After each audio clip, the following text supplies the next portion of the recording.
половина всех нарушений в госзаказе вот, и всеми органами власти, в том числе федеральными, и нарушения, которые в сфере здравоохранения, это вещь. В здравоохранении ровно столько нарушений, сколько во всех остальных учреждениях вместе взятых. День на и каждого хамахтет уже здесь, наверное, когда закупки шанта, тем более халаш мог и театр сиха закупки, но и для этого есть нормы закона свои нормы закона, которые позволяют это делать и не позволяют это делать. Так, Ханс пример держит поехал. Перинатальный центр лицания, постоянно скорость жертв, халха, ступа квартик, сенсайный. И он говорит, вы не понимаете нашу специфику, у нас больные люди, нам необходимо резко покупать, всегда вот, надо спасать жизни. Я говорю, но вы это говорите, как будто у вас обувная мастерская, а не перинатальный центр. Перинатальный центр, любое лечебно-профилактическое учреждение каждый год знает, что им надо купить на следующий год, какого рода у них пациенты, что у них в основном. Это все выходит из плана по физе, финансово-хозяйственной деятельности и те деньги, которые ФОМС выделяет на покупки и так далее. То есть купить лекарства для ЛПУ не является чем-то странным, это является естественным. И сам момент, что Назавой Рамзан продолжит, вот, и сотрудники наши продолжат, Рамзан заместитель руководителя. Сам момент нам в последнее время приходят контракты, заключенные по пункту 9 статьи 93. И там указано ленту на кардиограмму купить, это вот как-то связано с ковидом, бахилы купить, там, шприцы купить и так далее. 30 тысяч штраф причем, каждый договор. Просто мы отсечку хотим сделать с сегодняшнего дня, хорошо, да я надеюсь, так делать нельзя. Пункт 9 предполагает чрезвычайность.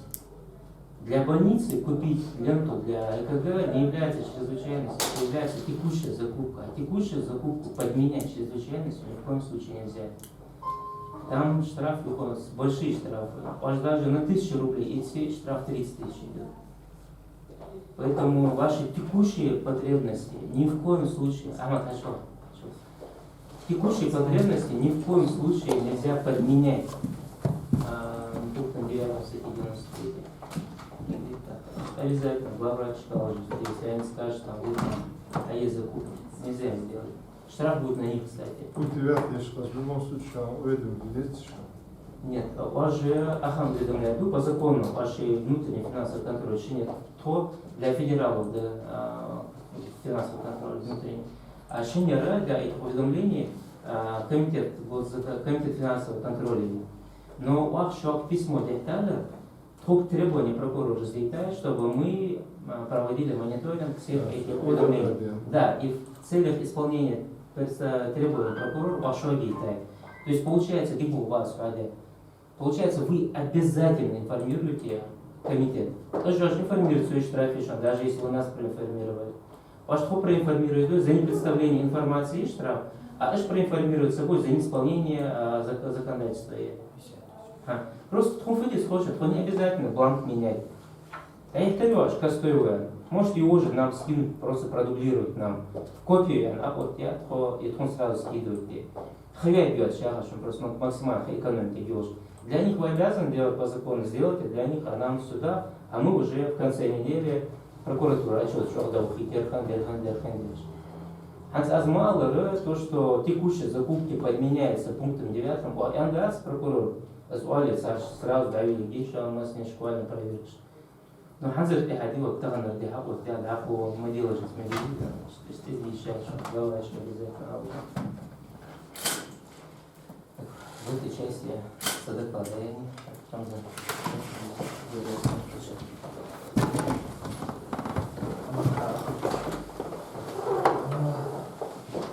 Ахмад сейчас расскажет практику по закупке лекарств, оборудование, которое у нас есть, какие нарушения допускаются. Смотрите, следующее. По нарушению, если так считать, 50% остальных заказчики, 50% учреждения. Наверное, из того, что слишком много учреждений, которые закупают там по отдельству Минздраву. И у нас еще есть такой же заказчик, как вы, это Минобр. Тоже у них, по-моему, там 180 поддельных учреждений, и у них тоже, если мы посчитаем, 80% нарушений приходит на Минздрав и на Минобр. И там еще плюс Минстрой, но у них там только большие вот эти объекты. Поэтому мы каждый квартал проводим публичное обсуждение, рассказываем всем, какие нарушения, какая у нас практика, что мы выявили по 44-му. Но почему-то явка на публичное обсуждение, можно сказать, практически никто не приходит. Но когда мы начинаем штрафовать, у всех свои там отмазки, никто штраф получать не хочет. Но в прошлом году мы наложили штрафы по административным производствам более 7 миллионов. Это на должностные лица. Из-за того, что вы просто даже некоторые нарушения, это не то, что там вы фуд-трейнер, явно что. И некоторые нарушения просто из-за невнимательности, или там из-за незнания, или там просто не досмотрели. Просто повнимательнее, что хочешь.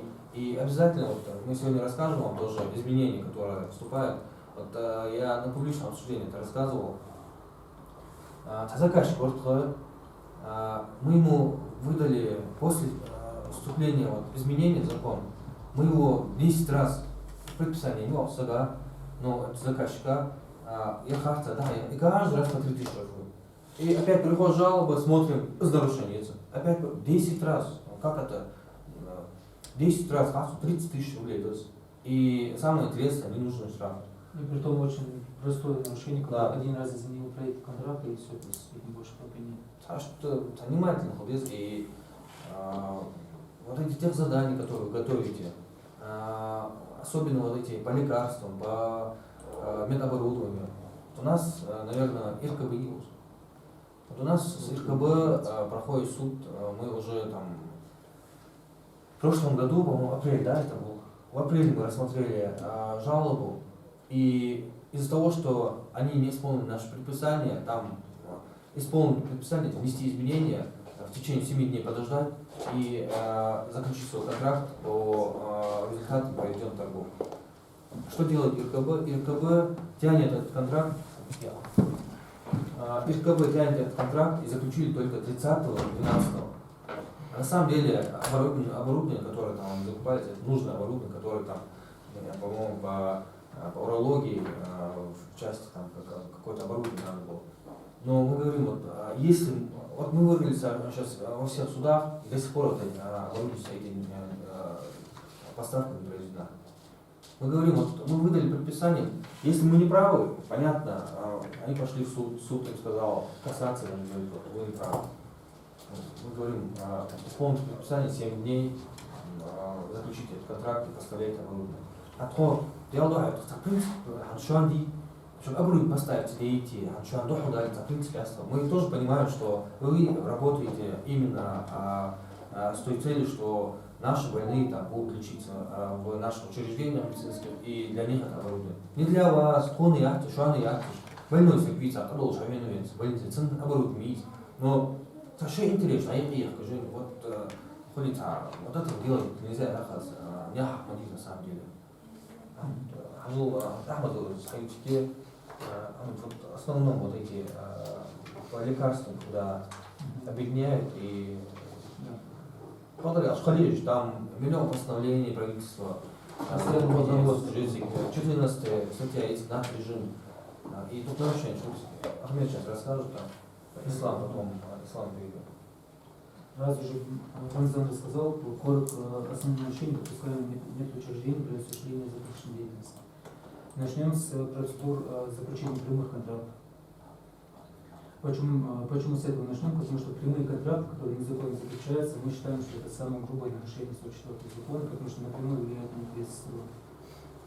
Одним из главных признаков ограничения конкуренции является основополагающим принципом законной контрактной системы является принцип обеспечения конкуренции.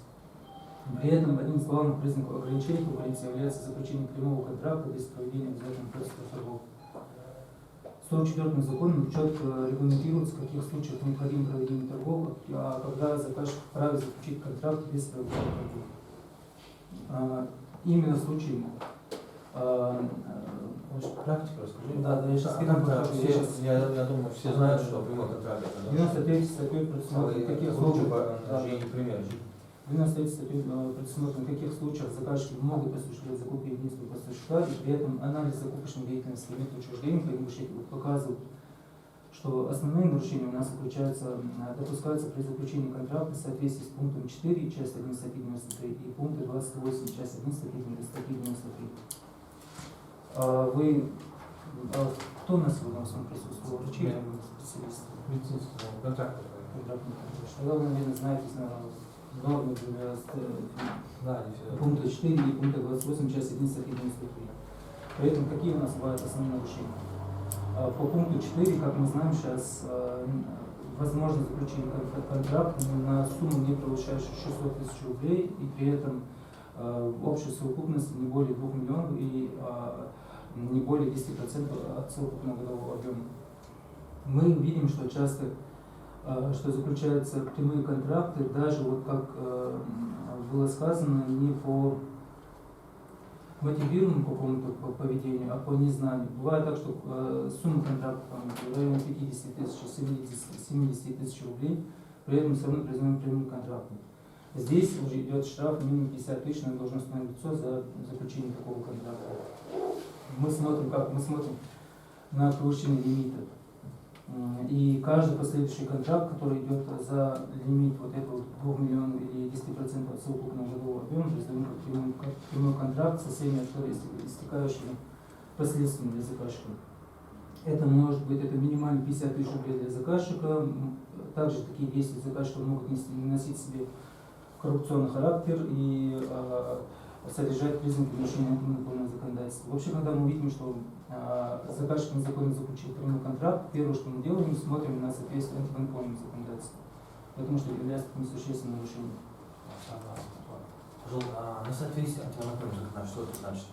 Это на самом деле очень большие последствия для должностных лиц и для самого того хозсубъекта, с которым заключал, и медучреждений там попадает. Это сговор между юридическим лицом, поставщиком, и медицинским учреждением, которое заключает именно вот это. Но вы понимаете, что сговор там уже уголовно наказуемый. Должностное лицо, которое заключало, мы направляем по 178 и направляем директора вот этого хозсубъекта тоже по 178 уголовному кодексу. Поэтому главным сигналом для нас является заключение прямого контракта. Оттуда дальше мы смотрим, для чего был заключен прямой контракт, потому что это явное нарушение 44 закона. Эта часть представляется пункта 4, часть 1 статьи 93. Но более внимательно нужно отнестись к пункту 28, часть 1 статьи 93. Это когда заказчик вправе заключить прямой контракт по медицинским показаниям при наличии решения врачебной комиссии. Здесь на основании пункта 28 части 1 статьи 93 заказчик вправе заключить контракт на сумму, не превышающую 1 миллион рублей. При этом данная закупка, при этом один контракт не может превышать сумму, необходимую на период проведения торгов. То есть мы в среднем посчитали, что торги, на проведение торгов максимум уходит 40 дней. Плюс-минус, но 40 дней на проведение торгов. И если вы заключаете по пункту 28 части 1 статьи 93 контракт, то вы должны учитывать, что вы имеете право провести только на этот период. Но бывают случаи, когда заказчики заключают контракт на весь год. То есть, допустим, больному нужны лекарственные препараты на весь год по медицинским показаниям на миллион рублей, к примеру. И они вот так и заключают на весь год. Но мы считаем, что заключение на весь год неправомерно. Заключите на 1 месяц, и вот сразу за этим прямым контрактом выставляете извещение и начинаете проводить торги. И как раз, когда у вас будет вот этот месяц договора время уйдет, наступит как раз и время заключения контракта по результатам проведенных торгов. Это первое. Смотрите, вы же поняли, с контрактом, как это решил. Ваше мнение какое? Просто нам вот интересна обратная связь. Вот наше мнение, что срочная необходимость и пункт 9. Срочная необходимость пункт 9 для ликвидации ЧС. Ликвидация ЧС, давайте посчитаем, что ЧС это там, поступил больной, ему там срочно необходимо лекарство. дается там или врачебное заключение, и СГ на момент поступления Пункт 28. заключение врачебное. Вот СГ срочно едешь. Ну, а я на год заключаю. Просто, мнение без буса. Вы как считаете, если на миллион вы заключаете по врачебному заключению, это правильно или неправильно? Ну, до сих пор заключались, наверное, из-за того, что 44-й так четко не трактовал именно эту позицию по этим срокам, что именно на 40 или 45 дней там было указано в вашем письме, точно не помню, что именно на этот срок мы можем приобретать. Но если ФАС придерживается другого мнения, то нам в любом случае даже будут проверять ФАС, нам надо тоже оперировать ваше Прямо мнение. прописано, там просто по смыслу пункта, если прочесть внимательно, там просто скорость идет на период проведения торговли, есть там такое слово, исходя из чего мы пришли к этому. Также Просто мы почему посчитали 40 дней, 45 дней? Если со всеми изменениями, даже если придет Ну да, там так и получается, если с учетом еще, если не учитывать сроки 44-го ФЗ, если учить сроки согласования Да, с министерством и да. так далее, да.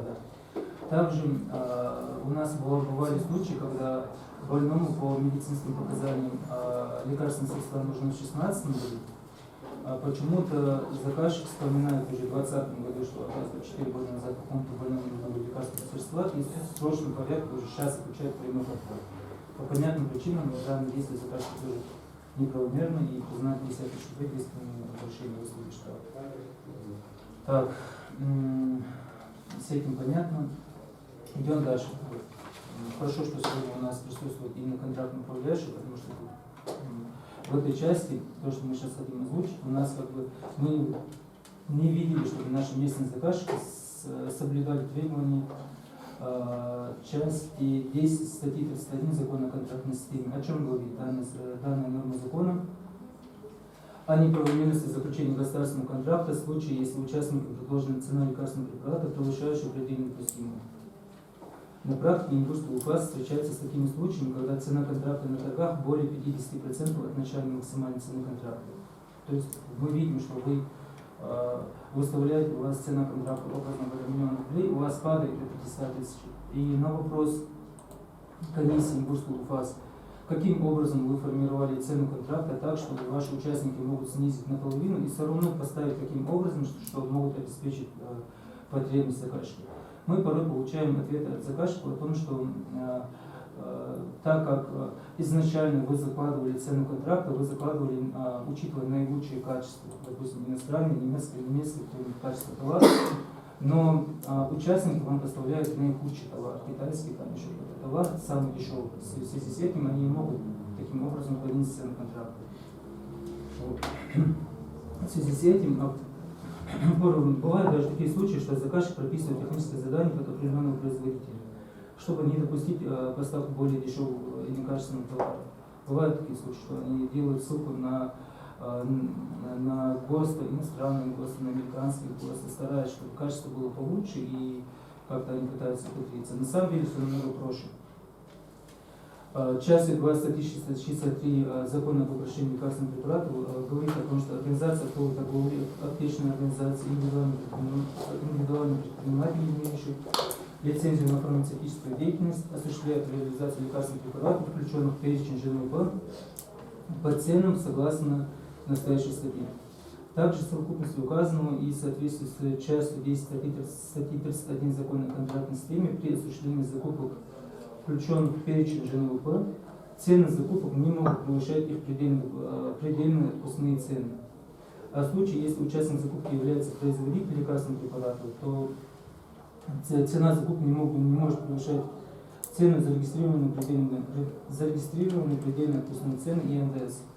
О чем это говорит? О том, что порой бывает так, что, как я говорю, значительное снижение на торгах, но на самом деле, если участник поставляет товар более дешевый, а как мы знаем, на каждый товар у нас идет предельно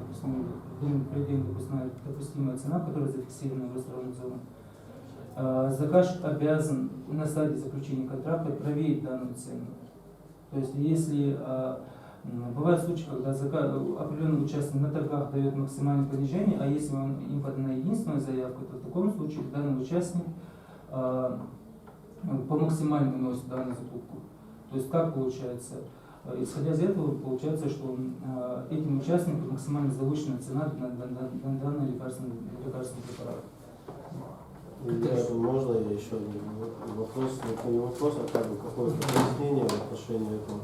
При формировании цены, при формировании НЦК на лекарственные препараты мы все руководствуются приказом 1064 Минздрава России, согласно которому нужно работать с 4 методами определения цены. Вот, ну, во-первых, это же на ВЛП, там своя оптовая надбавка, свои проценты и так далее. А во-вторых, это среднеизвешенная, референтная и так далее, ну и коммерчески рыночная цена. Бывает так, что я согласен, да, с тем мнением, которое вы говорите, но бывает еще такой момент, например, во время разработки НМЦК, во время, когда мы рассчитывали НМЦК, аналога не было, например, этого лекарственного препарата, а когда уже разыгрывалось, во время того, как это, ну это единичный случай, конечно, бывает так, что вышел аналог и уже поставщики начали снижать цену на 80%, на 85%, так как этот препарат, он был зарегистрирован только за пределами, а он вышел уже в России. Аналог предельная отпускная цена такая же или более заниженная? Более заниженная. Вот. В таком случае заказчик на стадии заключения контракта заходит к РЛС, смотрит предельную отпускную цену данного лекарственного препарата и предлагает данному участнику снизить цену до предельной отпускной. В случае, если данный участник отказывается за снижение цены контракта, то заказчик не имеет права заключать данный контракт. То есть заключать контракт со следующим участником. Это очень важно. Все поняли, да? Как я понял, нужно, чтобы до начальной максимальной цены заключил контракт, если более 50% идет снижение цены, да? Еще раз объяснить, что именно по цене. Есть понятие предельная отпускная цена. Это Если на зайти- сайте ГРЛС. Если в РЛС зайти и забить лекарственный препарат, то там уже под конкретное торговое наименование выдается максимальная отпускная цена на Например, объясни. Вот. К примеру, в составе одного МНН могут быть разные торговые наименования. Может быть как немецкий дорогой препарат, так может быть просто не знаем врачебной терминологии, может быть и китайский дешевый препарат. Но так как вы при формировании технического задания не можете указывать торговое наименование, можете указывать только МНН, поэтому получается у вас включен как и у вас цена рассчитывается как и на дорогой препарат, на самый дорогой, так и на самый дешевый получается. Но заказчик на стадии, когда поставляет вам участник, когда он выдает торги и поставляет товар, он может вам поставить самый дешевый товар по заявленным, по самым максимальной цене, которую вы ранее установили. Чтобы вот такого, чтобы расхождения цены контракта не было, вы должны зайти в РЛС и проверить, а сколько максимальная цена вот этого лекарственного препарата. Если вы видите, что данный участник завысил цену контракта, то, допустим, единственную заявку он подал. Им подана единственная заявка, он носит по максимальной цене, по цене, там, допустим, китайский товар, по цене немецкого товара. Чтобы вот такого не было, вы им предлагаете, давайте снизим цену до предельной отпускной согласно ГРЛС. ГРЛС. Да, Да, со ссылкой на ГРЛС. Да. Потому что вы говорите, что вот цена, например, на анальгин там, китайского происхождения стоит 10 рублей, а вы в заявке указали там именно вот этот препарат, а на самом деле поставляете, ну, цена у вас, если сравнивать, доходит до того, что там немецкий какой-то самый такой хороший препарат, ну, за 20 рублей он хочет поставить анальгин, который стоит 10 рублей. Вы ему пишете протокол разногласия и указываете, что согласно там сведениям ГРЛС стоит 10 рублей и необходимо снизить до этого, потому что они не могут продавать этот препарат по завышенной цене. Запишите себе, пожалуйста, это пункт 10, часть. Это часть 10 статьи 31 закона контрактности. Там будет более-менее. Интересный момент, что вы можете на самом деле помочь мне. Если препарат ходит уже Часть 10 статьи Да. 31. По лекарственным препаратам. Потом что закупите у нас четвертый УП, который приходит, он возьмет цену туда и бросит, и все, и скажет, я здесь занизил, который полагается, а здесь Ну, там же нельзя. Еще раз. Объединять? Да, Можно. можно. Что нельзя? Он выставил аукцион, в перечень входит жизненно важные и не жизненно важные. Он Не выиграл. рекомендуется объединять. Пока запрета нету, но не рекомендуется, потому что там разные требования будут к ЖНВП и не ЖНВП, поэтому не рекомендуется. Это тоже интересный момент, если на самом деле объединили По-моему, даже не Если согласен. даже не объединять, если жену отдельно выставлять, то многие участники не будут участвовать, потому что там уже фиксированная цена, они как бы от этого выгоды не получают. Да. Почему? Многие Им смысла нет. смысла нет. Никогда. Нет, Практически подождите. 98%. Они же вам поставляют, например, там, российский препарат по цене немецкого. Нет. Как? Мы смотрим, когда Вот выставляем. мы об этом вам говорим. Мы когда выставляем аукцион, мы уже выставляем изначально не немецкий, а российский. Мы берем цену российского и выставляем по российским ценам. Но если вопросов нет, если они действительно вам поставляют. И как, не, вот если мы выставим лекарство только из перечня жизненно важных, у нас никто не продаст. Да. Потому что невыгодно. Потому что смысла нет, потому что им его уже, их поставщик по максимальной цене отдает. Там разница бывает несколько копеек, и они говорят, какой смысл на доставка. доставка. Нам приходится поэтому добавлять. Если разный МНН, то вы не имеете права провести 1 миллион рублей. Нет, я имею в виду, до 1 миллиона рублей нам приходится покупать жизненно важные и не жизненно важные. Просто невыгодно поставщикам. В таком случае вы 1289 постановление тоже не устанавливаете, потому что у вас включен или не включен. Не, ну, так, Хотя 89 вопрос, все входит. тогда вопрос. Согласно постановлению 1289 запрещается объединение в один лот включенный перечень и не включенный. Жизненно важные. 1289, да, 1289 устанавливается в отношении закупок, включенных в ЖНЛП, жизненно важно. Тогда как получается, если... По-моему, 1289, если там одно торговое наименование есть только. Да, есть одно наименование, Да. да, верно, да, есть одно. Поэтому несколько объединяете, поэтому у вас получается постановление 1289 не включается, потому что у вас несколько есть. Даже у нас бывает там медикаменты, многие аукционы не разыгрываются из-за того, что слишком низкая цена. При обосновании начальной максимальной цены мы используем 4 метода. ЖНВЛ, референтная цена, средневзвешенная. И потом из этих 4 выбиваем наименьшую. Да. Если средневзвешенную брать, это по итогам контрактов, заключенных в предыдущем году, исполненных, да, за 12 месяцев. А там цены меняются, мы берем наименьшую, выставляем, и как бы нет участников. И ну, там процедура, мы заново выставляем ее, и пока не будет участников, повышаем начальную максимальную цену. Но на это уже время 2-3 месяца уходит, а учреждение остается без лекарственных средств. Есть такое. В части, вот то, что мы сейчас говорили, в части 10 статьи 31, завышение предельной допустимой цены, даже если у вас идет объединение нескольких МНН, данное правило не отменяется, потому что если у нас 1289... Я говорю, перекидывать на... Нет, поставщик начинает сам перекидывать, он жизненно важный, нормальный цены, а там он же говорит, ничто не ограничивает. Они-то на препарат цену не указывают, просто он говорит, вот этот жизненно важный у меня стоит 10 рублей, как по МРЛС, а на другие там цены не установлены, поэтому Да. он играет на это. Далее. Есть у вас вопросы? Скажите, вот у вас бывают закупки не в рамках 44 закона, а в рамках 223 закона? Или нет? Нет. Да? Тогда так интересно будет. Идем дальше. Типовые еще, какие еще могут быть типовые нарушения? Это у нас нарушение часто размещения информации есть. Мы знаем, что есть необходимо размещать всю информацию, участие в заключении контракта, исполнении контракта, оплата по контракту, информации. И данный пункт, мне кажется, для контрактных управляющих самый важный, потому что тут штрафы идут напрямую на вас, и за каждый факт неразмещения отдельный штраф, и там очень значительный, существенный сумма выходит от сотни тысяч. То есть мы выходим с проверкой, видим, что там десятки неразмещенных контрактов, и там сумма у вас накапливаться значительно, поэтому будьте с этим осторожны. Мне кажется, вообще это самый первый именно контрактный управляющий, что должен сделать, это следить за размещением. Плюс для нас, как для контрольного органа, очень удобно, когда все размещено. Нам не надо вам лично какие-то запросы направлять, и как у вас наше время тратить на это. Следующее нарушение порядка выбора отдельного поставщика. Здесь понятно, основные нарушения именно идут в части неправильной трактовки самой нормы 93 статьи. То есть бывает так, что не могли, а заключают контракт хранить, ссылаясь на 93 статью, это является нарушение порядка выбора отдельного поставщика. Порядка отбора, нарушение, но это уже вопрос к полномочным органам. Порядок отбора, смотрите.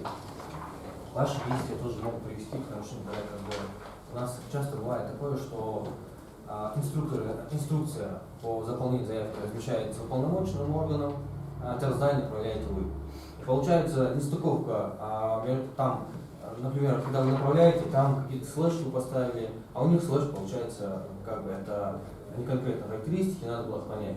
А приходит к нам заявитель, доказывает, что действительно у меня вот этот слэш, это мой производитель лекарств для оборудования, который я поставляю, вот он говорит, что слэш это как бы параметр производителя, и тут у нас возникает, что много давали предписаний, когда мы говорили, что это вводит в заблуждение, приходили там пояснения, например, контракт управляющего и полномочного органа, что инструкцию разместили мы, это здание направили они, поэтому у нас вот такая непонятность. Важно отметить, согласно порядку взаимодействия между полномочным органом и заказчиком республики Шейхин, сама вот эта инструкция, вообще по алгоритму, изначально заказчик сам составляет инструкцию, и как бы, у него есть своя инструкция. Но в случае, если у заказчика отсутствует инструкция, только в таком случае применяется положение инструкции, которое находится у полномочного органа.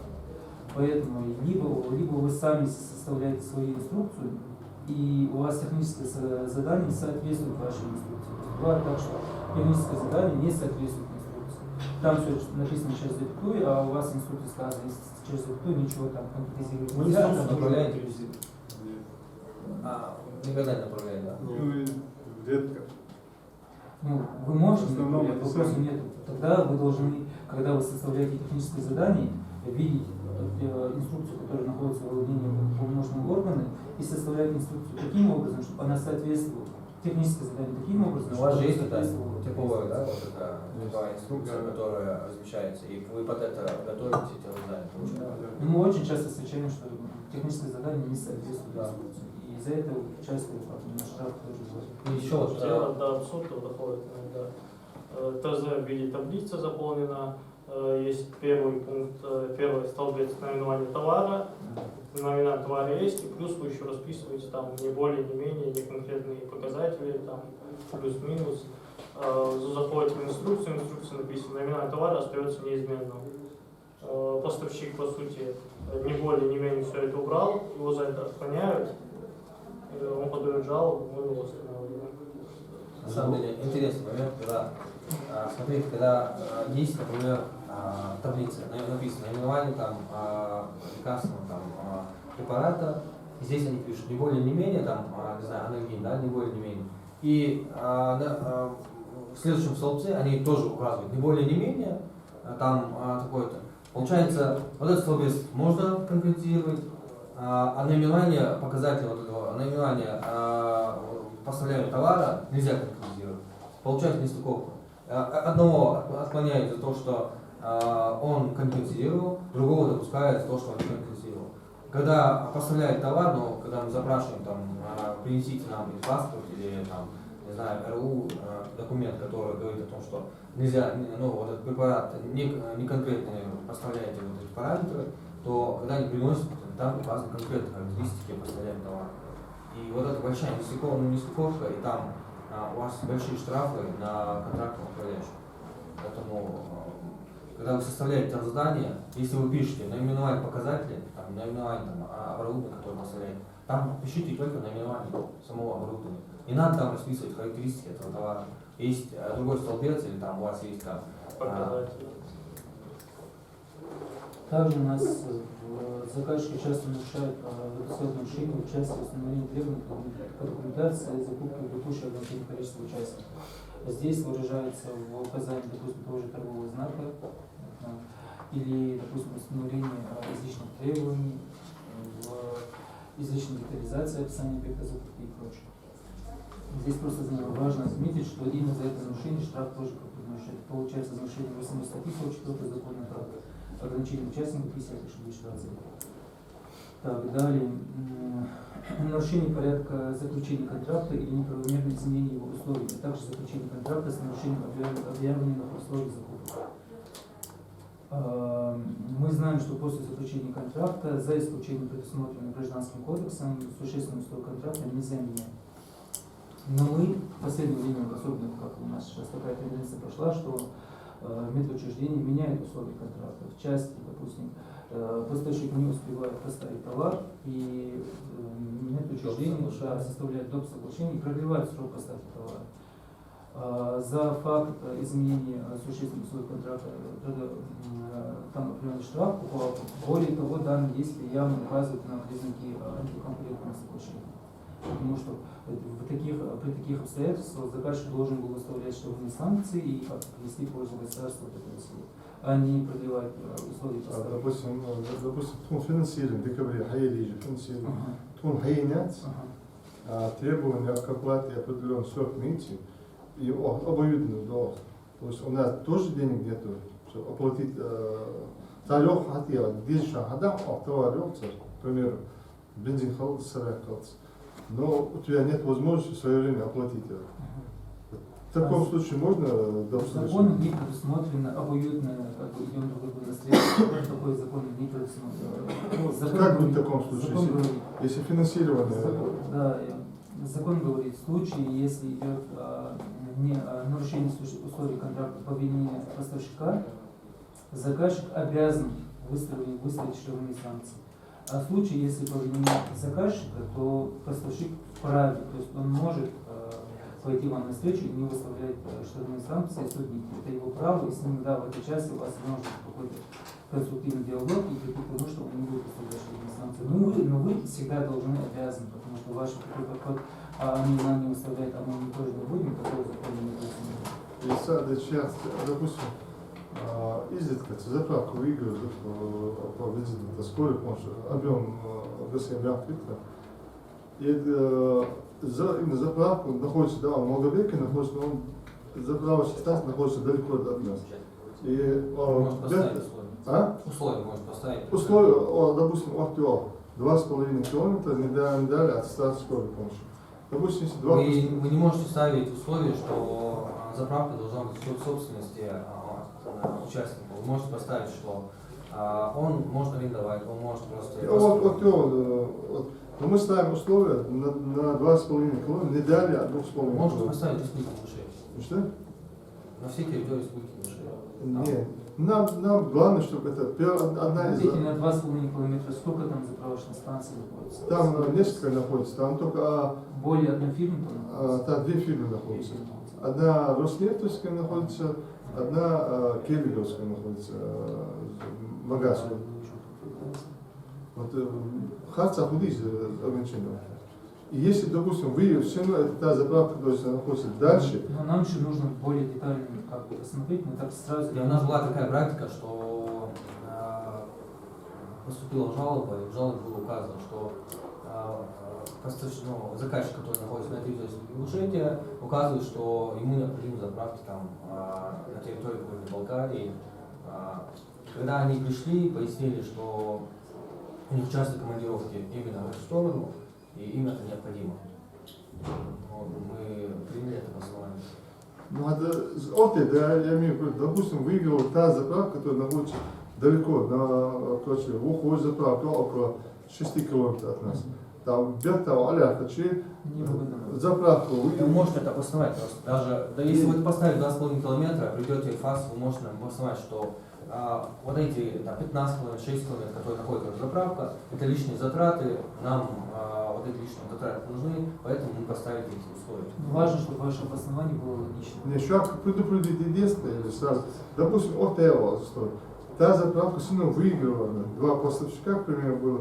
Сам поставщик. Но все равно выигрывала. Не знаю, как это выглядит. Нет, ну, возможность предоставить. Вот у нас по скорой помощи мы пишем всегда, что поставщик должен предоставить возможность заправить нашу машину, там, допустим, в Кабарде, в Осетии. Нам не без разницы, кто. Вот, допустим, у нас выигрывает Империал, они нам отдают карту, все. В любой заправке, где хотите, заправляйте карту. У них соглашение, да, получается? Да, у нас соглашение. Нет, там может Какое условие можно прописать? По поводу сроков хотел еще, а в сторону уменьшения можно тогда сроки?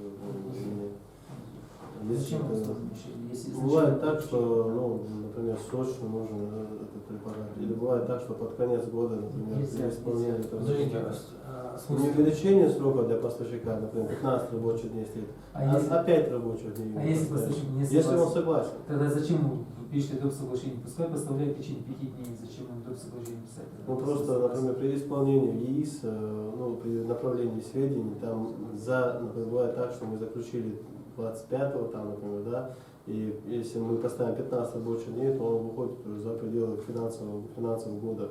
И нам уже казначейство не пропускает сведения, говорят, что вам надо укладываться в 20, В 20 контракте что у вас указано, например, В контракте 15 рабочих дней, например. для оплаты? Да. В течение 15 дней. Ну, поставку в течение В 15 течение, нет, подождите, в течение 15 дней, А если оплата даже то- если они вам поставят завтра, в течение, если там же не написано 15 дней, в течение 15 дней они могут вам завтра поставить, и после поставки вы можете им оплатить. Ну да, просто было такое, что сталкивались именно с такими проблемами, что казначейство, не казначейство, а вот отдел санкционирования, который Минфин не пропускал. А, Там никаких проблем нет. Вы написали в течение 15 дней, они поставляют вам товар, вы сказали, что в течение 15 дней вы оплачиваете. Ваш контракт Совместён. до заключения должен соответствовать проекту закона контрактной схеме. До заключения. Если контракт соответствует, то казначейство вам не будет вопросов. Когда мы... Если не соответствует, то пытаться сократить сроки, это как-то... Не, он не говорит закрыться. Когда мы Да. на санкционирование направляем, там вот надо заполнить, мы там пишем поставку в течение 15 дней со дня заключения контракта. Допустим, контракт заключили 20 декабря, а 15 дней, они говорят, указать 20 декабря плюс эти 15 дней. Нет, Он выходит на следующий. в течение что значит? Не, вот В течение. они говорят не срок поставки, а срок исполнения. Вот, допустим, у вас написано, что договор заканчивается, срок действия договора 31 декабря. Вот они, к примеру, Да. написали.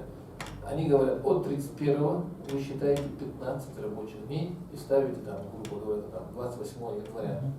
Вот они так говорят, потому что Ну, вдруг он вам финансовый с 31 год года он привез, вот Да. они нам так объяснили, что 31 года декабря он привез товар, вот вы можете его 31 оплатить, а можете оплатить в течение 15 рабочих дней. Это функция, если республиканский бюджет, по-моему, закрывается, Да. республиканский бюджет, Текущий финансовый финансовый год закрывается, да, и он не может переходить на следующий год.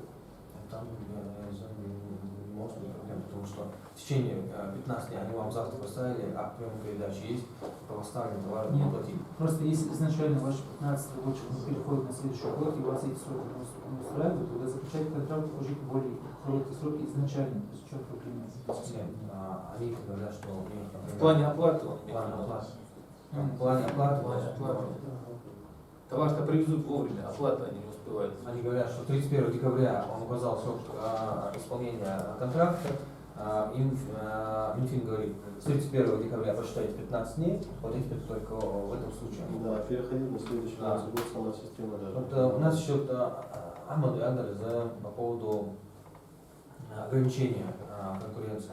Просто он забыл, у нас есть тоже интересная практика, когда устанавливают лицензию при поставке оборудования.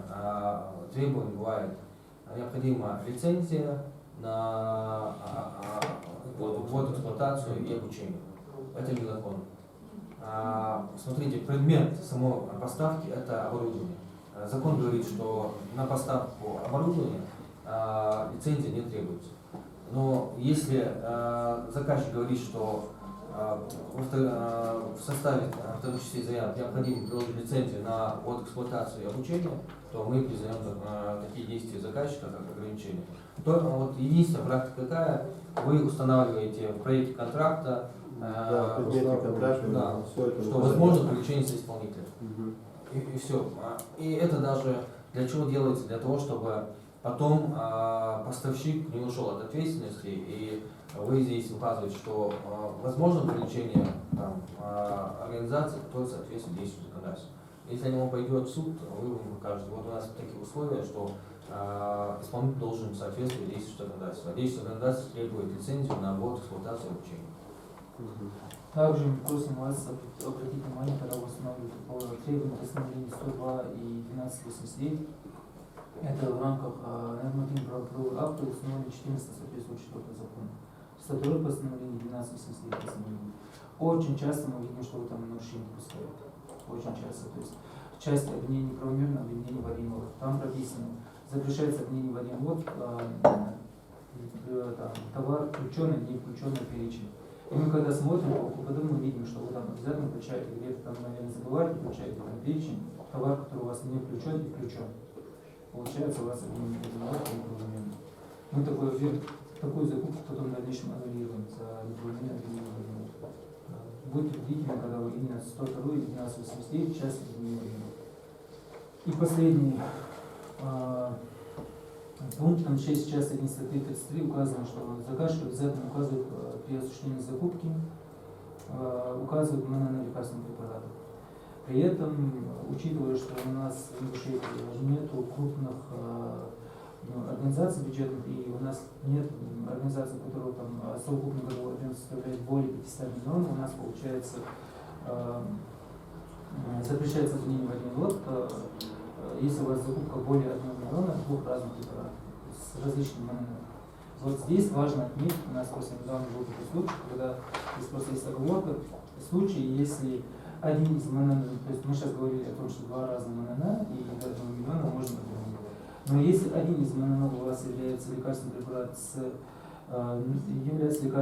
наркотическое лекарственное средство, или психотропное лекарственное средство, или радиофармацевтическое лекарственное средство, или лекарственное средство, в рамках которого отсутствует зарегистрированное в установленном порядке аналогичное по лекарственной форме дозировки лекарственных препаратов, то есть это единственное МНН получается в составе одного МНН, единственное торговое наименование получается. Вот этих 4 случаев размер одной закупки, МСК одной закупки не может составлять более 1000 рублей. У нас был такой случай с обратите внимание на это, если у вас идет наркотическое средство, например, поставка, не обменяйте данное лекарственное средство с другим МНН. Ну, и у меня остаются сухие цифры по жалобам, плановым проверкам. Вкратце там.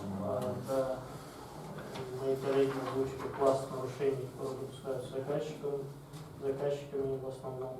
За 2020 год в управлении было на Минздрав и его учреждения рассмотрено 53 жалобы на 47 закупок. По итогам рассмотрения половина жалоб, 26 жалоб было признано обоснованными, в 35 закупках были установлены нарушения, это только по жалобам, а выявлено нарушение 67. Это Жалоб сколько было? 53 жалобы. Помимо жалоб, управление еще проводит инициативные неплановые проверки, а также проверки на основании требований правоохранительных органов. Было проведено 26 проверок неплановых закупок с нарушением было установлено 99 и выявлено нарушение 161 нарушение было выявлено. Как озвучили мои коллеги, основные нарушения это бывают по лицензии, неправомерно установленные лицензии, описание объекта закупки нарушений бывают, то есть бывает противоречие ГОСТам, в том числе, которое озвучивалось еще. Помимо ГОСТов еще появилась такая вещь, которая сейчас обязательно в основном для применения, это КТРУ. КТРУ иногда там бывает не расписано описание объектов, в таком случае заказчики сами расписывают свои требования. Но в основном, если есть какое-то изделие, продукты, что угодно, это там все есть. Там бывает описание, обязательные требования, есть дата вступления обязательных этих требований, там оно указано в ГИС, это все есть. И заказчики должны применять это в обязательном порядке, эти характеристики. Дальше это постановление 145 правительства Российской Федерации. Там написано, если вы какие-то еще дополнительные характеристики хотите установить, которые не предусмотрены каталогом, то вы должны обосновать, почему вы их установили, в чем заключается ваша потребность в установлении таких характеристик. Поэтому это сейчас будет основное нарушение, которое будет допускать заказчик. И опять же, это требование КТРУ надо устанавливать и в извещении, и в документации. Во всех документах закупки надо такое требование устанавливать. Такое тоже есть. Ну, основной пласт, есть еще 14 статья нарушения сроков оплаты, которые озвучивались, есть глупое нарушение реестра контрактов, там большие штрафы получаются просто по глупости. Вовремя не разместить, либо не разместить, за это даже обидно было штрафовать. Но самый основной пласт нарушений — это проект контракта. Это понятно почему, потому что много условий в проекте контракта надо обязательно устанавливать. Тем более есть изменения, которые еще в 19-м вступили, некоторые заказчики до сих пор не учитывают в своих нынешних закупках такие изменения. Потому что если у банка отозвана лицензия, поставщик обязан заменить свое обеспечение в виде банковской гарантии. Обеспечение исполнения контракта ставится для СНБ, нет МНСК, а контракта, да, банковские не было. Такого понятия, как банковские деньги, я не знаю, кто их откуда откопал, но такого понятия, вот мы смотрели, именно что есть сейчас, что значит банковские деньги. Притом на всех заказчиков почему-то стоят банковские деньги, непонятно откуда. И еще мы очень долго с этим боремся. Заказчики очень часто забывают проект контракт, указывают ответственность для заказчика, имя для заказчика. Ситуация какая? Постановлением действует установлена ответственность сторон. У нас заказчики как берут, копируют постановление действует и вставляют проект контракта. Однако постановление действует имеется все, кроме пени для заказчика. Пеня для заказчика ее берут отдельно из части 5 статьи 34. То есть обязательно смотрите у себя проект контракта, если у вас там пеня для заказчика соответствует с частью 5 статьи 34 закона контракта. Очень часто встречаем, чуть ли не через раз. Если вы даже берете типовой контракт, который в 3/4 статье прописано, как правило, эти типовые контракты, когда там устанавливались, они не соответствуют действующей редакции закона. Да, И да, старые, все равно надо корректировать в некоторых положениях. Изменения внесли, которые мы говорили, 1042. Эти изменения надо учитывать, и новые, вступившие в 2019-2020 году изменения, то, что в контракте должны содержаться эти все изменения, тоже надо учитывать. Если их не учитывать, даже если вы с типовым контрактом сделать, это все равно будут все признавать нарушения. Также лишние штрафы.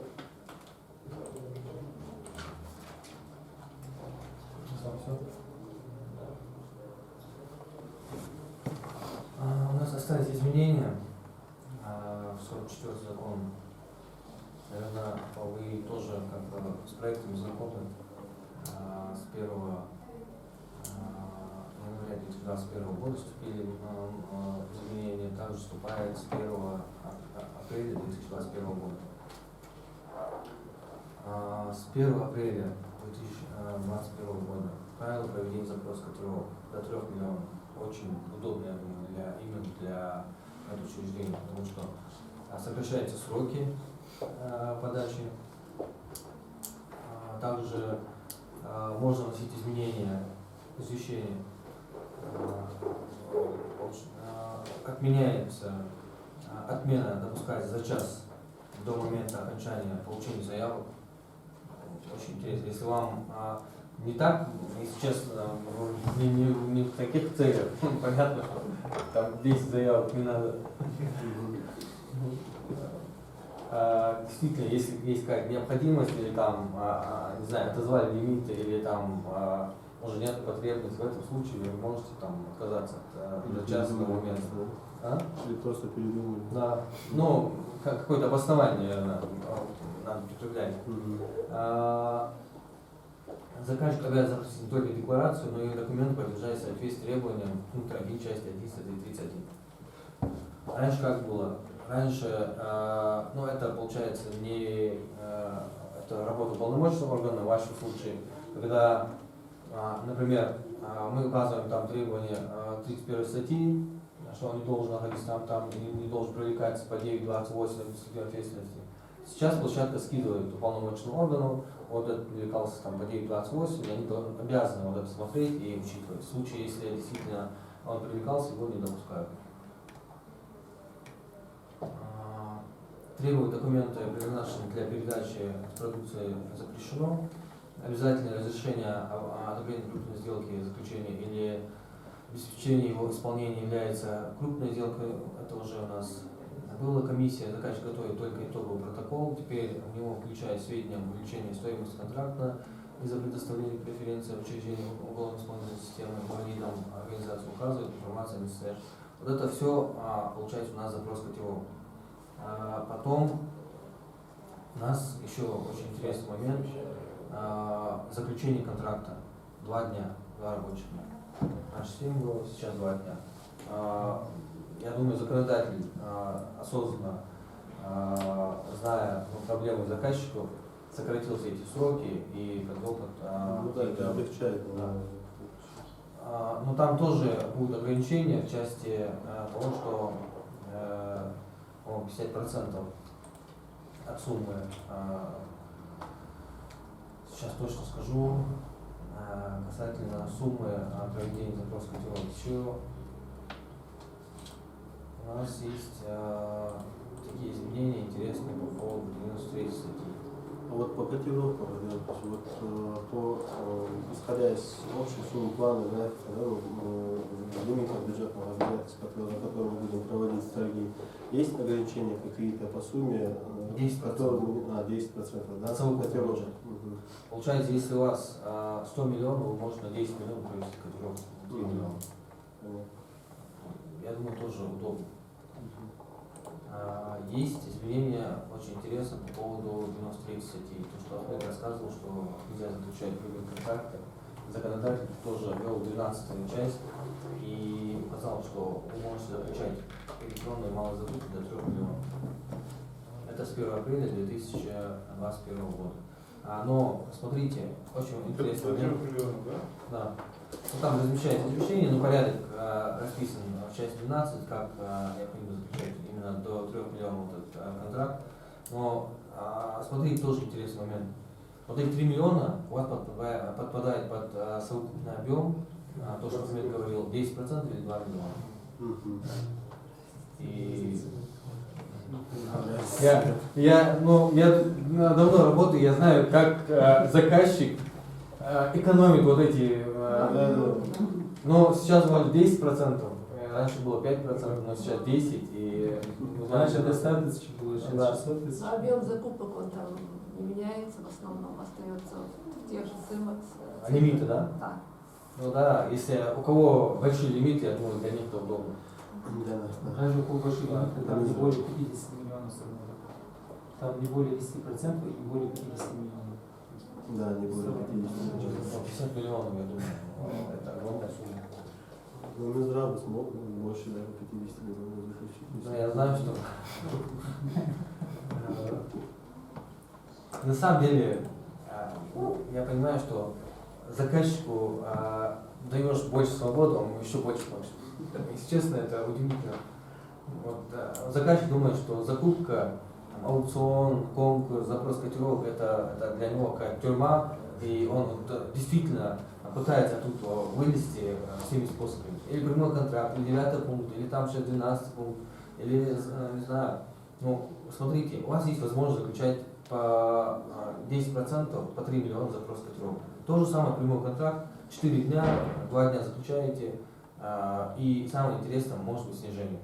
Просто мы всегда не понимали, почему заказчик не хочет, чтобы закупка снижалась. Это же, смотрите, 3-4 заявки пропустили. Ну, вы сделали техзадание, как-то очень там простое техзадание, где могут пройти там 10 участников. Они все зашли, сыграли, и цена упала там на 10%, на 20%. Это же экономия для республики. Получается, если вы сэкономите там 10 миллионов, 20 миллионов, 30 миллионов, именно мы всегда берем пример, это Минздрав и Минобр. Это на самом деле основа нашей республики, когда люди здоровые и образованные, я думаю, наша республика будет процветать. Но если вы будете экономить, я думаю, мы сможем закупить больше оборудования, больше лекарств, там, оказать больше там, услуг, и это будет лучше для нашего населения. Мы же работаем для нашего населения. Я вот всегда вот так считал, что мы работаем для нашего населения, не для себя. Там. Главврач придет, вот, если честно, сегодня, если мне сказали бы, предложили бы должность главврача, я туда не пошел. Это это же не то, что ответственность, это же, блин, как сон, эмоциональный, маслёк ответственность есть.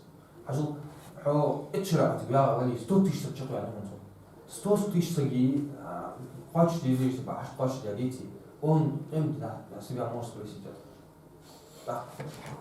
Я понимаю, вот нет, вот мы, дока борьби, وداخل يا أخي ناخذ سؤال مش تعرفون أخش دولوج لا دريت حمد لوج يا أخي أنا مشتوي حنزة مسك شوية سيدوق но мы же как-то выжили получили я знаю например семьи у которых там 10-12 там детей но сейчас берешь образование как-то получили они уже вторую халянца но из того что вот главврач там другие там пытаются на это нажиться диалога и сум Свач после новости.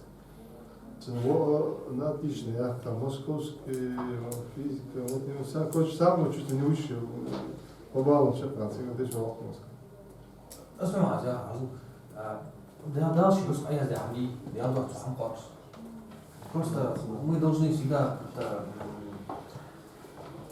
слова нахать или создать ханц отношения как-то менять надо. Смотрите, для вас вот именно для медучреждения интересно вот постановление 2014 о минимальной доле закупок государственной отечественной продукции по закону 44. Смотри, этот документ разъясняет, что минимальная доля закупок российских товаров это процент от общего годового объема заказов, который рассчитывает отдельно по каждому товару, на который распространяется принцип квоты, которая установлена именно вот этим постановлением.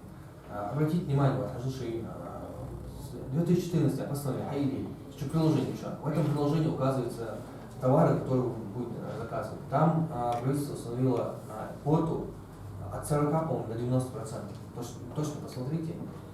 Когда вы закупаете этот товар, вы должны устанавливать эту квоту, чтобы российское производство было установлено. Почему правительство это делает? Чтобы развивались наши отечественные производители. Я понимаю, что мало именно заявок с оборудованием, с лекарственными препаратами, которые у нас производятся в России, но все равно правительство пытается там устанавливать эти нацрежим, как-то развивать именно внутренние наши предприятия, организации, которые занимаются поставками оборудования, там, лекарственных препаратов. Еще есть постановление, тоже интересно, сейчас скажу. Да, 2014 ограничения мы должны ставить, да, именно да. Постановление. А вот вдруг мы 102, много из них применяем постановление. По 102. Это преимущество, разные ограничения там товарам Российского и Евразийского союза. Их все надо ставить. Там, смотрите, по перечню. Допустим, вот там есть медицинский расходник, да, там, если мы закупаем там 100 наименований, или 40% от них мы должны вот по 2014. Именно это отдельно мы должны закупать, или как? Ну что постановление, как, каким образом устанавливать? И заявку указывают дивизии ставка. Есть перечень, который идет. Вы просто указываете, что дается преференции у кого-то 40%, от 40 до 90%. Надо давать преференции и применять это постановление. Потому что правительство пытается, чтобы прошли те участники, у которых производство России. Это же все делается для того, чтобы как бы поддержать наших отечественных производителей. Но смотрите, постановление правительства 336 от 6 ноября 2021 года, которое изменило перечень иностранных медизделий, на которые распространяются ограничения в рамках нацрежима по 44, в частности ограничения постановления 102. Придется устанавливать закупку биохимических анализаторов, фетальных мониторов, медицинских лабораторных и клинических лабораторных микроскопов, хирургических ультразвуковых аппаратов, лазерных терапевтических аппаратов и хирургических аккумуляторов. Получается, ХЛХ, как бы по перечню, вот 336 увеличил перечень, по которому надо ставить постановление 102. У нас тоже, благодаря школе постановления, их изучать, их там смотреть, но все равно там жалко, что поставщик бегает, войти в Они свою работу знают Да. и видят сразу. В IT уже я лучше я не скажу, что именно профессионалы именно в этой области, но бывает там как-то они находят, но через жалоб. Вот, они, у них четко расписано, не применил там постановление 102 там, или там постановление 1289, нарушил то-то, то-то. Действительно, выкидываются жалобы, и они понимают, там, что был худо. И что равно сложится говорить, это к чему приведет? К тому, что, во-первых, мы несем изменения в дополнительное время, закупки оборудования, поставки лекарств, там, медизделий, расходников и штраф. И может даже срыв просто оказывается, может, если это принесли. Да, и да, если это наш проект, тоже очень сложно. На самом деле, очень сложно по нас проект.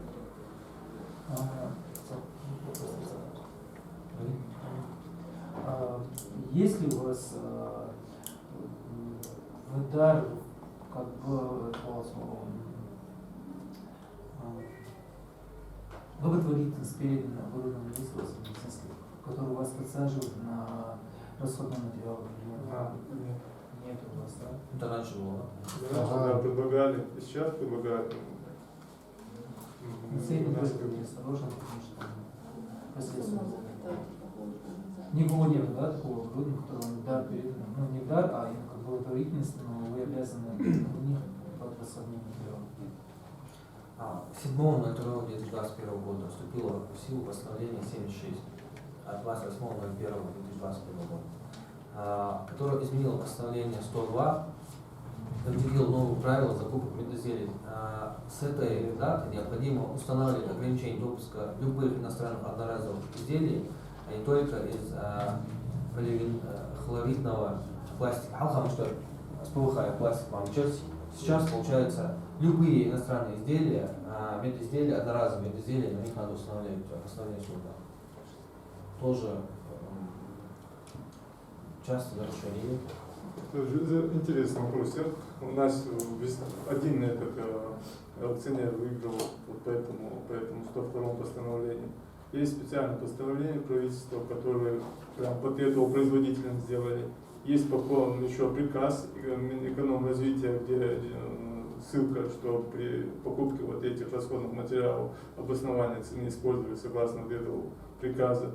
И плюс, если он как бы есть реестр какого-то государственного, что он должен быть включен, чтобы участвовать в аукционах. И так получалось, да, что мы, хотя у них эти поставщики давали, допустим, на инфузионные системы там 12 рублей за штуку, как у меня средняя цена выходила 12 рублей, я согласно этого приказа рассчитывал обоснование цены, у меня получалось 16 рублей за штуку.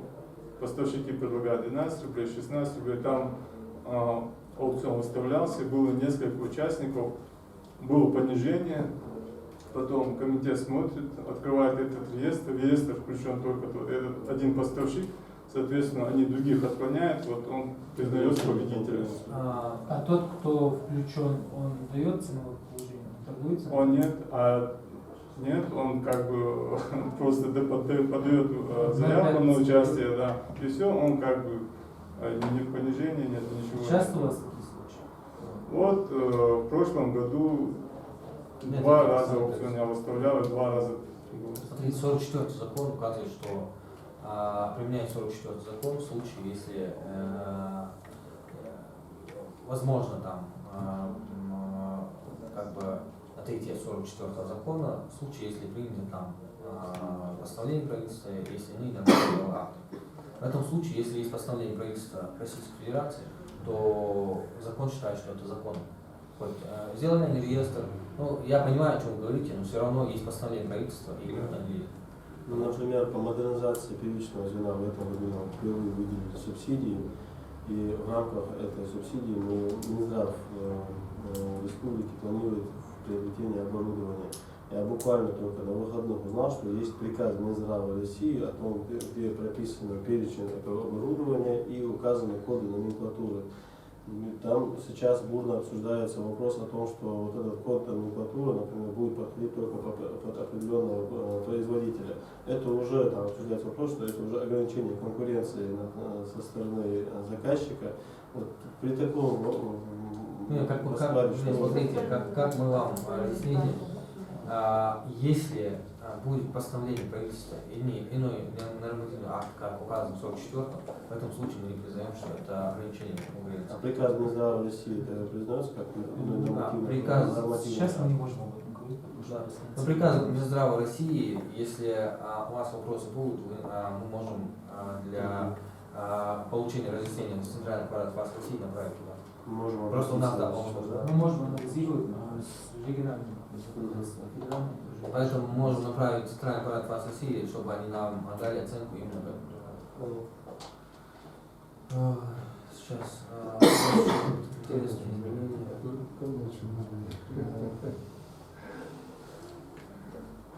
Желательно с 2012-2014 постановлений ЦИГ изучен единый реестр радиоэлектронной продукции и единый реестр промпродукции. Там указано наши производители именно по промпродукции и радиоэлектронной продукции. Но я думаю, у них надо запрашивать, по-моему, да? ну, смотрите, по заявке надо в этом реестре соответствует, он не соответствует. Ну, как бы, если он говорит, что я поставлю вот этот товар российского производства, надо зайти в реестр, но это, наверное, полномочный орган больше, да? Надо зайти в этот реестр, если он действительно в этом реестре этот товар сидит, там они признают, что это действительно российское производство и дают ему преференции. Если в этих реестрах его нету, то его не признают российское производство. 616, да? Нет, 2014. 2012? Да, 2013 это по 223, если у вас будет по 223.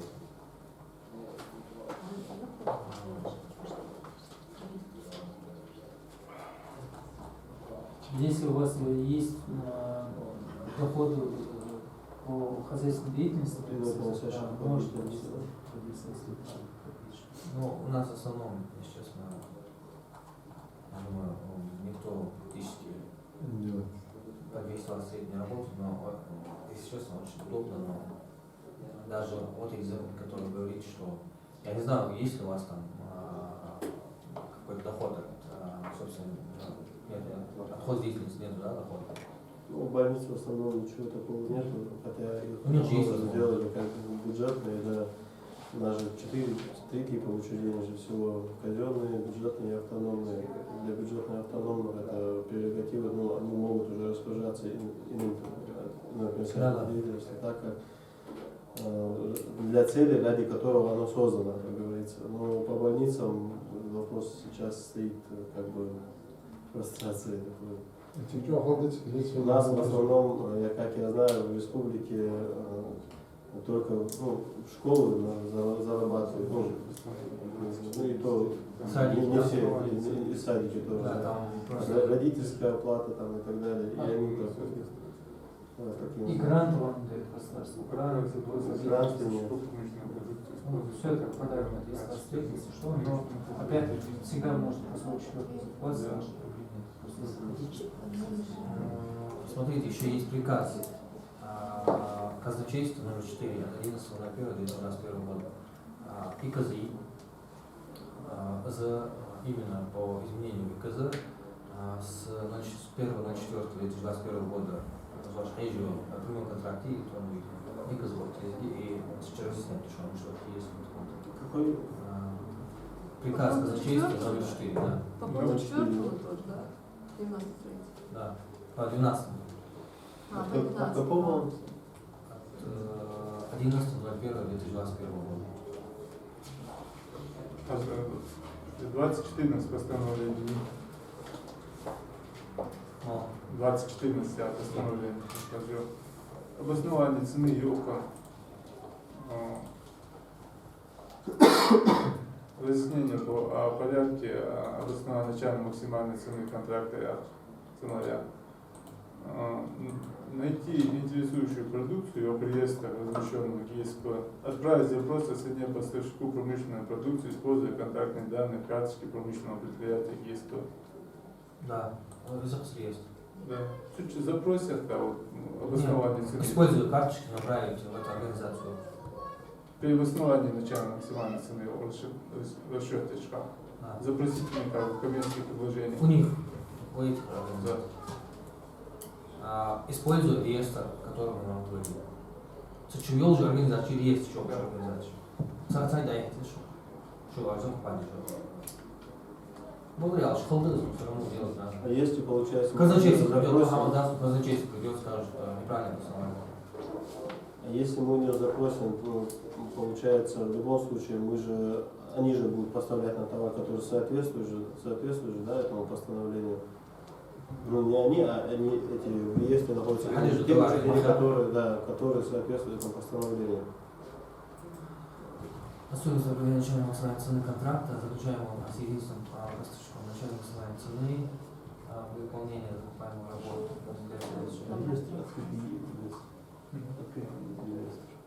А что у меня не получилось? Ссылки особенно Я на другие вроде мы смотрели, да, по 616, да, я сам? Смотрели. Даже 616 постановление, видите, где указывается, что в реестре просто вы указываете номер, реестровый номер заявки, и вас пропускают как производителя российского производства. И уполномоченный орган не имеет права отклонять, если он указал номер, он должен зайти в этот реестр, забить этот номер и посмотреть, положить письма. Здесь приказ номер 5. Регламент проверки на соответствие фактически поставляемым товарам, указанным в госконтракте. Как будет казначейство проверять регламент? Ну, это как вас будут проверять на соответствие фактически поставляемым товарам. За номер 5 от 11.01.2021 года. Тоже интересно приказ, что как они будут проверять вас. Казначейство опубликовало приказ Минфина, который утверждает порядок ведения раздельного учета результатов финансово-хозяйственной деятельности по госконтракту при казначейском сопровождении. Тоже ФАСовские проверки, ну это получается и ФАС, и наше контрольное финансовое управление. Тоже от 1 октября, получается, есть новые постановления правительства. Они имеют вас проверять только 20 дней рабочих. Алха месяц говорит, сейчас 20 дней. А 20 дней это и больше, чем месяц? 20 рабочих дней. Почти что месяц. Почти. Ну да, но... Плюс-минус 2 дня там всё, разница. да. Ну, они продлевать имеют, они 20 дней еще. Лучше бы По этим, если вы размещаете для обеспечения пожарной безопасности, есть типовые контракты, которые размещен приказ МЧС 756 от 12 декабря 2020 года. И обязательно еще типовый контракт, если вы размещаете аукционы для обеспечения пожарной безопасности. Типовый контракт мы использовали на поставку продуктов питания. Да, скачали, но потом, когда только уже выставили, заметили, что там ответственная сторона 2017 года, там уже 9. Сейчас при заключении контракта мы можем его поменять? Да. При заключении, да? Протокол разногласия, да. Протокол разногласия можем поменять. Да, и чтобы привести к соответствии действующим законодательством, может быть. Кстати, там в двух условиях контракта тоже часто будет указано условие о том, что контракт заключается в двух экземплярах, ну, который у нас решение сейчас есть. Тоже уйдите от этого правила. Есть, я не знаю, тоже откуда это нашли, или там кто это придумал. Там указывают, что контракт заключается в двух экземплярах на бумажном носителе. Имеющий равнозначную Да. силу за любые страны. Там же уже Вот это- электронные. Да, закон 44 четко указывает, что юридическую силу имеет только контракт, который заключен в электронной форме. Ну да, проверяющий, он говорит, контракт он проверяет, почему он не подписан, из печати нет, ёпсу. Я действительно считать не буду, ёп. А взяв он электронную цифровую подпись подписан на вас. Ревизор, он говорит, этот поставщик, исполнитель может отказаться от этого контракта. Как КИАС он может отказаться? Он, тем более, что выполнен этот контракт. Он может сказать, я потерял этот ключик, и кто-то его за меня подписал. Только сейчас понять, что он что, вас, потому что нет живой печати, подписи. Да, я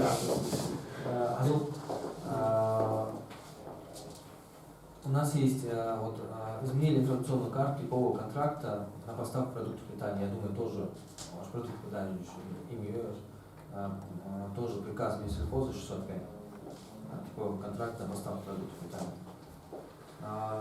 Разрешили устанавливать повышенные авансы некоторых госзакупках в 2021 году. Постановление правительства 39. Тоже интересный момент для... Авансирование лицо. А? Авансирование лицо. По факту, По факту, да, лицо. Даже по факту лицо, да. Авансирование это только по продуктам питания, да? Нет. Не, по всем. По всему, да? Там просто повышенные. Почти, если устанавливать больше 30% обеспечения ЕГЭ, на 40 обеспечения ЕГЭ. Но на самом деле выгодно именно для этого поставщика мало выгоднее чувство, если он берет и кладет вам, но из банковского обеспечения почти падает, денег поменьше уходит. Но если он в денежном выражении там обеспечит этот контракт, то если 40 миллионов обеспечения или 40 миллионов, что он в хатосе, у меня там смысла практически.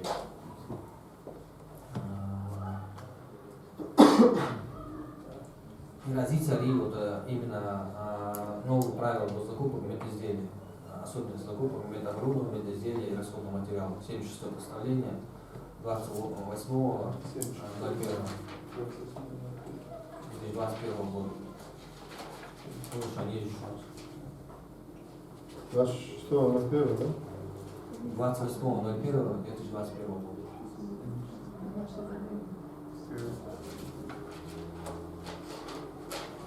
28.01, да? Да.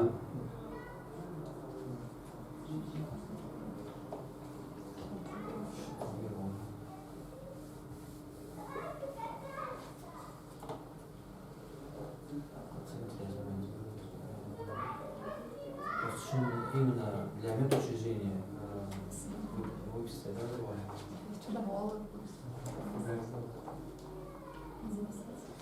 Использование, которое есть при описании объекта закупки, очень проблематичный якраз.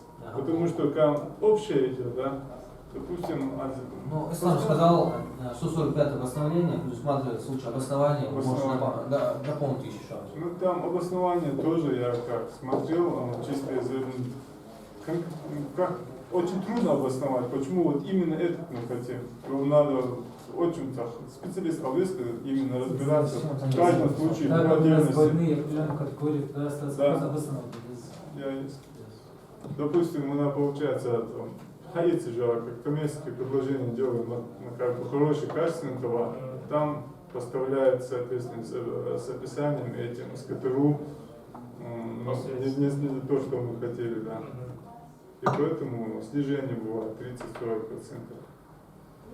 Описание тоже просто заход расписать, обоснование, почему установили дополнительные требования, предусмотренные, которые нет, так сказать, формы, как это обоснование должно выглядеть. Да, что нет, это да. свободная форма. Я проблема моя очень. У нас сколько у нас рассмотрений было по РМП последних 3, да? У нас в основном именно медучреждения не направляют для включения в РМП в случае нарушения сроков или условий контракта. Самое интересное, сентябрьский контракт, они сейчас там приходят, говорят, я срок замяны 31 декабря, ну поставь дату, там больные стоят, там плачут. Это же на самом деле вообще там, бездействие со стороны и главврача, и замглавврача, и там, я не знаю, врачей. Врач должен там требовать с главврача, чтобы он дал лекарства, чтобы лечить больных. Вот вы сидите там полгода, ждете какого-то поставщика, что он вам поставит. Он не поставляет, потом вы бежите к нам, говорите, это же неправильно. Вот они пришли к нам, мы говорим, направьте им наставление расторжения, сложно больным объяснить. Они направили на включение в реестр решение расторжения в одностороннем порядке. Каждый да, встречаешь. Uzun maaşta da kolay В случае мы что по, допустим, платежеспособное дарство до конца, мы бывает даже просим зонным участников, мы заявку выставили, подайте заявку, участвуйте в наших аукционах. А местные, кто все нас знают, они практически не участвуют. Потом Потому что вы на бюджете распределяете. Да. А помните, говорили, что был будет? Да. Помните, да. А если выбор идет по аукциону, допустим, я там поставка расходного материала, да, очень срочно, который необходим, сейчас его можно поставить там, и у нас, соответственно, оплата в течение после 15 рабочих дней после принятия подписания акта. Мы не платим. Он говорит, если вы не оплачиваете, соответственно, дальше уже я поставлять, у меня тоже нет средств. Если как бы тянется, потом мы как бы клянчим здесь полпроцента. Хотя он должен выполнить эти условия поставки там, Так, нашей заявки. Так, мы на основании вот этого не можем направить РМПА, потому что он нам помог там. Помог, да, что выходит за счет поставщиков. Многие поставщики приходят, говорят, вы живете за что ваша больница существует, за счет нас. Завтра, когда придет контрольный орган, у вас могут быть проблемы с этим. Они это уже не есть. Ну да, контрольный орган смотрит на поставку, оно на сторону их, как бы, нашу заказчиков, мы поставили, они не поставили, а то, что мы оплачиваем, не оплачиваем, это у них как бы не интересует. Если не оплатили, потом в ИГИ придутся. Да, еще не оплатили штраф руководителям. А что он пени подавать не суд? Реально. Суд подавай, да?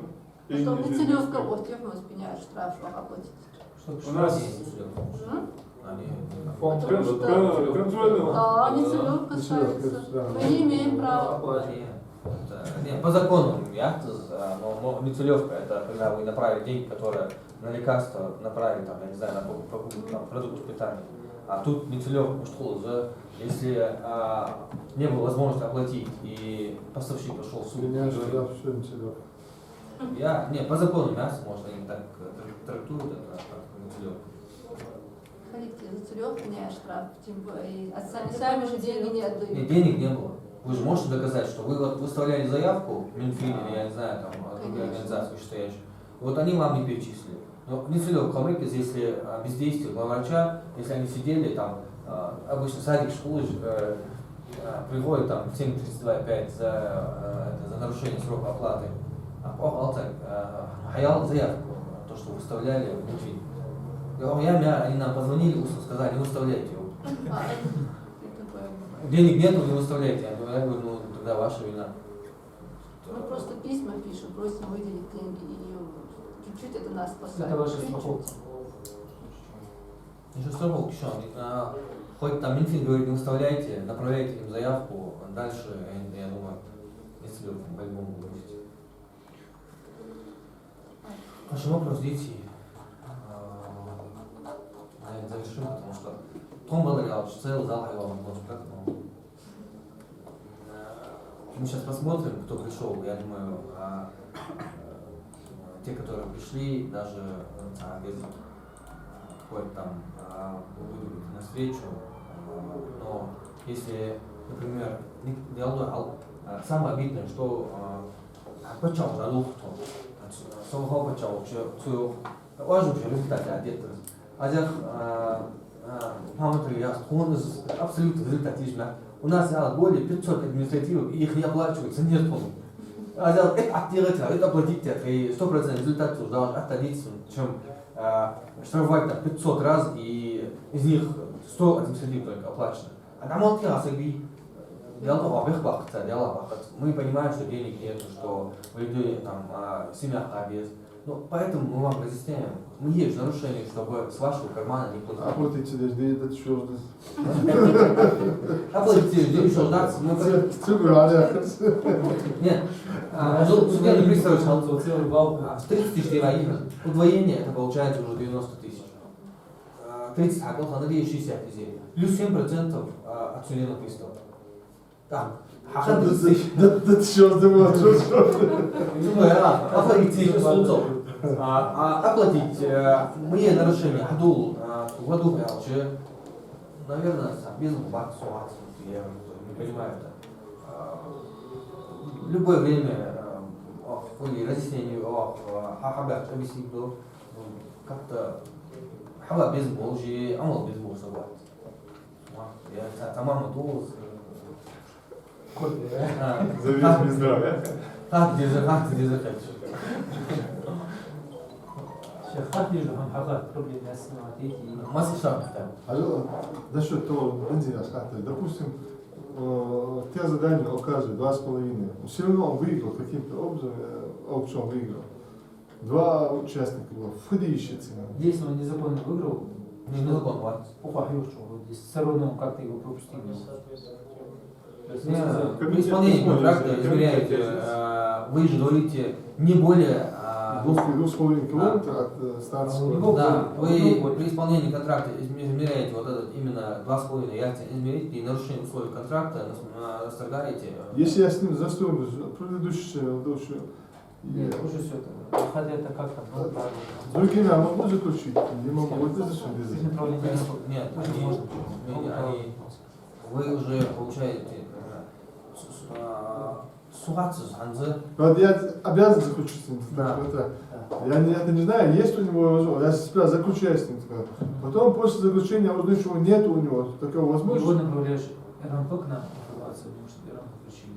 А вот может ли он со вторым? Со вторым могу я заключить? Если я не могу, то все не выгодно. Пока опять я заявку подам, пока она опять придется. Указать сейчас. У нас конкурс надо заключать.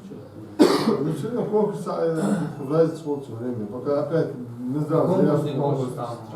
Пока опять заявка пройдет, не знаю, опять. Конкурс. Нет. А там разницы нет. Это разница. Ну да, заявки есть потом, Минфин, есть потом. Опять рекрутируют человека. У нас за один месяц мы 2 миллиона прожираем. За один месяц. У нас объем угасения мягкого. Опять-таки то лица, сговор полста. Я в этом году делала заявку. Если нормально, если поймет, это не сговор. Если не поймет, то значит уже сговор есть. А при подаче заявки указать еще местонахождение заправки. ТЗ. И можно, если это не Не. можно. Нет, смотрите. Если он же ограничение ставит. Он может прийти, он, например, РМП 2,5 заправка является, он может вот, с победителей соглашение заключить, он может оказывать услуги 2,5 километра. Да, вот поэтому я заключаю. Со вторым, если он... Потом вы замеряете, вы замеряете там 2,5 километра, едете там 6-16 километров, или вы говорите ему, направляете лицензионное письмо, говорите, что нарушение, просит исправить. Он может заключить, например, передать эти, соглашение с Роснефтью, и вам обеспечивает направление. Если он не делает это. Тогда расторгает. Расторгает. А со вторым я могу заключить этот договор? Сейчас изменения-то будет. Да, поэтому нужно смотреть. Если потом позвонишь, Тоже да,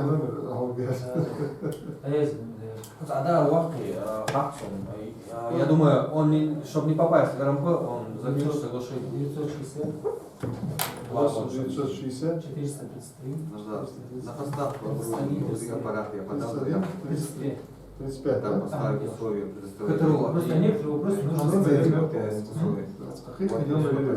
Ура, Какие номер есть?